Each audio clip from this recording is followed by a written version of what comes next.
Next question ہے، Catholic Christians کے پاپ کی جانب سے ہر سال 31 اکتوبر کے دن ہیلووین کے نام سے ایک فیسٹیول منایا جاتا ہے جسے کئی ایک مسلمان بھی سیلیبریٹ کرتے ہیں، حالانکہ اس کے پیچھے کرسچنس کا مذہبی عقیدہ کار فرما ہے کہ اس دن جنات اترتے ہیں اس دنیا پر۔ پلیز اس حوالے سے رہنمائی فرمائیں۔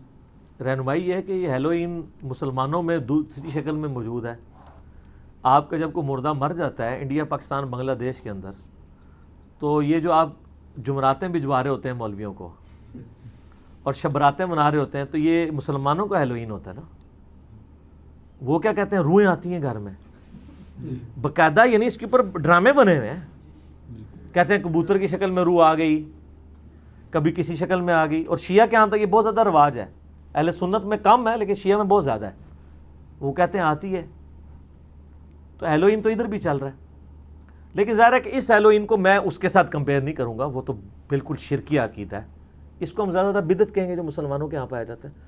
ان کا تو باقاعدہ یعنی یہ عقیدہ ہے کہ آسمان سے جنات اترتے ہیں، وہ شیاطین کی مدد حاصل کرتے ہیں۔ وہ کہتے ہیں بری روحیں بھی، مختلف اس کے فارمیٹس ایگزسٹ کرتے ہیں۔ وہ کہتے ہیں کہ بری روحیں بھی اترتی ہیں اس دن، اچھی روحیں بھی، مرے ہوئے لوگوں کی وہ اپنے گھروں میں آتی ہیں۔ اور کہتے ہیں وہ بری روحیں جو ہیں ان سے خطرہ ہوتا ہے، تو اس کے لیے وہ کدو استعمال کرتے ہیں۔ کدوؤں کو نا وہ اندر سے ہالو کر کے نا اس کے اندر وہ شمع روشن کرتے ہیں۔ آپ یہ ہیلوئین لکھیں نا جا کے اس پہ یوٹیوب پہ، تو آپ کو ویڈیوز بھی مل جائیں گی اور گوگل پہ تصویریں بھی امیجز کے اندر جا کے مل جائیں گی۔ تو وہ اپنے گھروں کے جو لانز ہیں اس کے اندر رکھ دیتے ہیں رات کے وقت، کہ اگر کوئی وہ بڑی ڈرونی ڈرونی شکلیں بنا کے، اسی سے انہوں نے وہ ماسک بھی ڈرونے ڈرونے پہن کے، اب ہاں وہ کسٹیومز وہ انہوں نے، اب وہ اس کی ماڈرن فارم آ چکی ہے۔ اب تو خیر اس کے پیچھے عقیدہ رہا ہے یا نہیں رہا، اب وہ ایک خوشی کا ایک ذریعہ انہوں نے بنایا ہے، ورنہ اگر آپ اس کی بنیاد دیکھیں کچھ اور تھی، کرتے کرتے یہاں تک پہنچ چکی ہے۔ وہ ڈرونی ڈرونی شکلیں بناتے ہیں ایک دوسرے کے ساتھ، وہ انجوائے کرتے ہیں۔ ظاہر ہے جب سب زندگی میں گاڈ نہیں ہوگا، پھر آپ کو اپنے آپ کو خوش رکھنے کے لیے کبھی ہالی ووڈ کی فلمیں دیکھنی پڑیں گی، کبھی اولمپکس دیکھنے پڑیں گے، کبھی ورلڈ کپ فٹ بال کے دیکھنے پڑ جائیں گے۔ تو ٹائم خدا ہی وہ ہستی ہے جس کے ساتھ وقت گزارا جا سکتا ہے، ورنہ زندگی بہت لمبی ہے، خدا کے بغیر گزر نہیں سکتی۔ اور اگر خدا کے ساتھ ہو تو یہ زندگی بڑی مختصر ہے۔ کئی زندگیاں بھی انسان اللہ کے لیے کمٹمنٹ کے ساتھ گزار دے، اس کا حق نہیں ادا کر سکتا۔ ٹھیک ہے، تو یہ ہیلوئین یا اس طرح کے ہالوئین اور یہ دوسرے قسم کے جو تہوار ہیں، یہ خدا سے دوری کی وجہ سے نا، تو اس میں بعض کا شرکیہ چیزیں بھی انوالو ہو جاتی ہیں۔ وہ کہتے ہیں کہ جی ان کا یہ بھی عقیدہ ہے، یعنی کہ وہ شیطان سے مدد مانگتے ہیں۔ شیاطین چونکہ وہ آگ سے بنے ہوئے ہیں، تو وہ آگ کو دیکھتے ہیں تو وہ ان گھروں پہ حملہ نہیں کرتے، سیٹسفائی ہو جاتے ہیں کہ یہ ہماری آگ کے پجاری ہیں، آگ کے ماننے والے ہیں، تو شیطان ان سے بڑا خوش ہو جاتا ہے، اور پھر وہ شیاطین اور جنات واپس چلے جاتے ہیں۔ کئی ایک چیزیں وابستہ ہیں۔ میرا یوٹیوب پہ کلپ ہے ہولی، دیوالی، کرسمس، ایسٹر کے حوالے سے، کہ ساری کی ساری رسومات جو مذہبی رسومات ہیں نا غیر مسلمز کی، آلموسٹ یہ شرک کی کیٹیگری میں فال کرتی ہیں۔ تو اس میں آپ کسی کو ہیپی کرسمس یا اس طرح کی باتیں مت بولیں، لیکن ساتھ ہی ساتھ یہ جب آپ عید مبارکیں وصول کر رہے ہوتے ہیں نا غیر مسلم سے، اس وقت بھی ذرا چیزیں نوٹ کیا کریں۔ تو اس کا پھر بڑا ایک حکمت کے ساتھ چلنا پڑے گا۔ اگر آپ کو تو اس آزمائش سے نہیں گزرنا پڑ رہا۔ یورپ امریکہ میں ایک ہی دفتر میں ہندو بھی کام کرتے ہیں، کرسچنز بھی، جیوز بھی، مسلمز بھی۔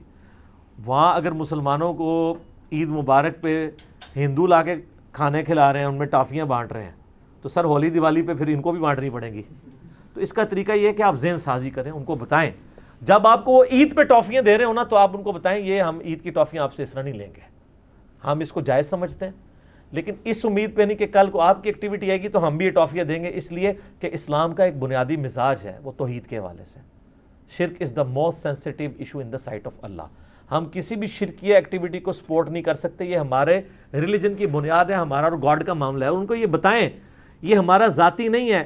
ہندوؤں کی جو کتابیں ہیں، آریہ سماج کے لوگوں کی ذرا کتابیں آپ پڑھ کے دیکھیں تو آپ کو اسی طرح کی توحید ملے گی جس طرح کی قرآن میں ہے، کہ خدا کا کوئی اسٹیچو نہیں ہے، کوئی امیج نہیں ہے، کوئی تصویر نہیں ہے، وہ اکیلا ہے، وہ ایک ہے۔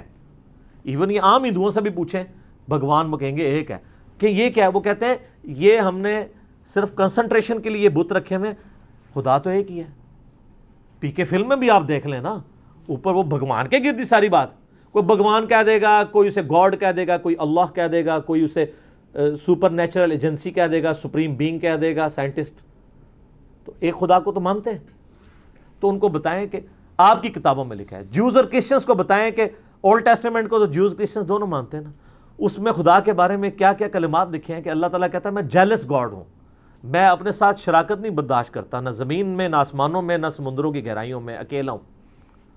تو جب وہ اکیلا ہے تو آپ جب اس طرح کی خدا نے بیٹا جنا, آپ اس طرح کی چیزیں کرسمس کے اوپر عام کریں گے اور شرکی ایکٹیویٹیز کریں گے تو پھر ہم آپ کو سپورٹ نہیں کر سکتے. تو مسلمانوں کو عید مبارک کے اوپر مبارکیں لینا اور ٹافیاں کھاتے وقت نا اسی وقت ہی ہالوئین اور کرسمس, ایسٹر, دیوالی, ہولی, یہ ساری ایکٹیویٹیز اسی ٹائم ان کو کلیئر کر لینی چاہیے, پھر بعد میں ٹافی بھی لے کے کھا لینی چاہیے. تو پھر جب آپ بعد میں ان کو ٹافی نہیں دیں گے نا تو وہ کہیں گے کہ یار یہ اس لیے نہیں دے رہے. اس کے بعد لیکن وہ ٹافی کھانے سے ان سے کہہ لیں کہ اس کے باوجود اگر آپ لے آئے ہیں تو آپ کی خواہش ہے تو ہم ضرور کھا لیتے ہیں, لیکن وہ کھانا حلال ہونا چاہیے. یہ نہ ہو کہ خنزیر پکا کے لے آئے تو آپ کہیں جی بسم اللہ الرحمن الرحیم پڑھ کے میں خنزیر کھا لوں. خنزیر بسم اللہ کیا پورا قرآن بھی اس پہ پڑھ دیں اور آ بھی رہے گا.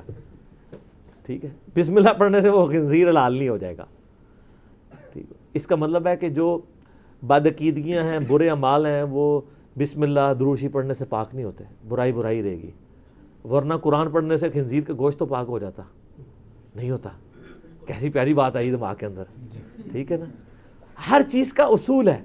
وہ غامدی صاحب ایک دفعہ ٹی وی پہ بیٹھے ہوئے تھے نا, 3-4 سال پہلے کی بات ہے کہ وہ تقی عثمانی صاحب دیوبند کے مفتی اعظم, انہوں نے کہا جی ہمارے ایک جاننے والے بزرگ ہیں, ان کے آگے سے جاننے والے بزرگ ہیں, انہوں نے خواب میں نبی اسلام کو دیکھا ہے, یہ چین ہے فلاں فلاں فلاں.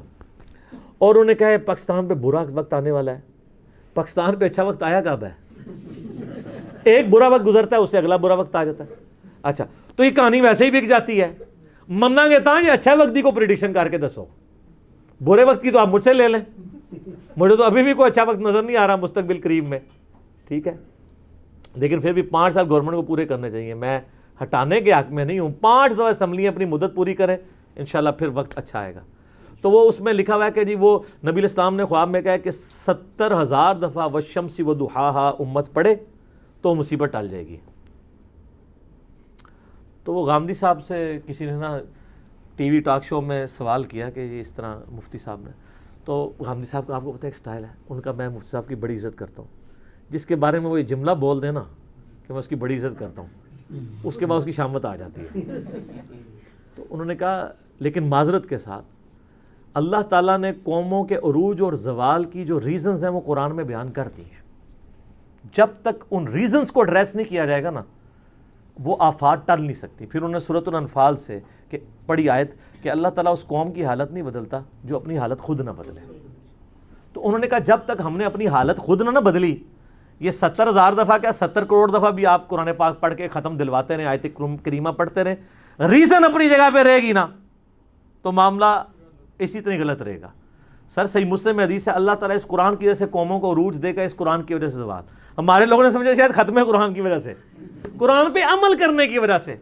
ڈاکٹر اقبال نے اسی کو شعر میں ٹرانسفر کیا نا جواب شکوہ میں, وہ معزز تھے زمانے میں مسلمان ہو کر اور تم خار ہوئے تارک قرآن ہو کر. یہ اسی مسلم کی حدیث کی ٹرانسلیشن ہے. تو سر اس طرح مصیبتیں نہیں ٹلتی ہیں, اس طرح کبھی پرابلم حل نہیں ہوتے ہیں, نہ جنات کے ذریعے مسئلے حل ہوتے ہیں پرائم منسٹر صاحب سے معذرت کے ساتھ, نہ دم درو سے مسئلے حل ہوتے ہیں. سر یہ کبھی کسی بندے کا سر پھٹ جائے تو کوئی دنیا کا دم جو ہے وہ اس کا زخم صحیح کر سکتا ہے یا ٹانکا ہی لگانا پڑتا ہے؟ ٹانکا. جس بندے کی ہڈی ٹوٹ جائے دنیا کا کوئی دم کوئی پھوک اس کی ہڈی جوڑ سکتی ہے یا اس کے اوپر پلستر ہی کروانا پڑے گا؟ یہ سب کو ماشاءاللہ کلیئر ہے. اور باقی معاملات کے اندر آپ ان چکروں میں پڑ جاتے ہیں. ان ریزنز کو تلاش کریں, ان ایشوز کو ریزالو کریں, ان معاملات کو ایڈریس کریں جس کی وجہ سے آپ کا یہ مسئلے خراب ہو رہے ہیں. تو جب تک آپ اپنی حالت نہیں بدلیں گے تو اللہ تعالیٰ نے آپ کی حالت نہیں بدلنی ہے. اللہ کو کیا پرواہ ہے سر؟ بخاری میں حدیث ہے قرب قیامت میں کالا حبشی پتری ٹانگوں والا کعبے کی اینٹ سے اینٹ بجا دے گا. وہ ایک دفعہ ابراہ کے لشکر کو اللہ نے کیا ہے, اس کے بعد یزید کے دور میں بھی خانہ کعبے کے اوپر چڑھائی ہوئی ہے, اللہ نے کچھ نہیں کیا. دنیا بقدر ایفرٹ ہے. تو ایشوز کی بنیاد میں جانا چاہیے, اور یہ کہنا نہیں فلاں بزرگ کو خواب ہے یہ کر لو تو یہ ہو جائے گا. سر یہ کرنے سے کچھ بھی نہیں ہوتا. جو اس کی ریزن ہے نا, آپ کی بزرگ کی اگر گاڑی پنکچر ہو جائے تو اسے کسی دربار پہ لے کے جائیں گے یا کسی پنکچر لگانے والے کے پاس؟ کیونکہ ایک نیچرل پروسیس ہے. اس سے بھی بڑھ کے آپ بیمار ہوتے ہیں تو آپ کے گھر والے آپ کو اٹھا کے مزاروں پہ بزرگوں کے پاس لے جاتے ہیں, اور بزرگ جب بیمار ہو جاتے ہیں ان کو اٹھا کے آغا خان لے جاتے ہیں, شفا انٹرنیشنل لے جاتے ہیں. وہ افورڈ کر سکتے ہیں نا. ان کو کیوں نہیں کسی مزار پہ لے کے جاتے کہ روحانی آپریشن ہو جائے ان کا؟ اور روحانی آپریشن بھی یہ آپ کا بائی پاس ہی کرتے ہیں. ختنہ نہیں کو بزرگ کر سکتا, میرا چیلنج ہے. ختنہ نظر آ جائے گا. میں نے بتایا نا فیصل آباد میں ایک بھائی تھا, وہ ایک بزرگ بڑا روحانی آپریشن کا وہ دعویٰ کیا کرتے تھے. وہ اٹھا کے بچہ اپنا لے گیا, ان کا تو بائی پاس کرتا ہے, وہ تو بہت بڑا یہ نہیں آپریشن ہے. بائی پاس میں تو یہاں گرائنڈر چل کے پسلیوں کو 2 ٹکڑے کر کے پسلیاں یوں کر کے دل باہر نکال کے مشین پہ چڑھایا جاتا ہے, پھر بائی پاس کیا جاتا ہے. جو اتنا مشکل روحانی آپریشن کر لیتا ہے تو ختنہ تو پھر کچھ بھی نہیں ہے, تو ایک بلیڈ ہی مارنا ہے. انہوں نے کہا ختنہ کر رہے ہیں. خطرہ نہیں ہوتا, کیوں میری روزی تو مگر پہ گیا. کہانی ہے. وہ کتنے لوگ ہیں یار, ایک نہیں ہے, ہر گلی کے اندر اس طرح کے لوگ جو ہیں وہ پھر رہے ہیں. تو میں وہ پھر اقرار الحسن کو کہوں گا ویل ڈن, مجاہد بندہ ہے. سید اقرار الحسن واقعی حسینی ہے, سید ہونے کا حق ادا کر رہا ہے اس حوالے سے. ٹھیک ہو گیا جی.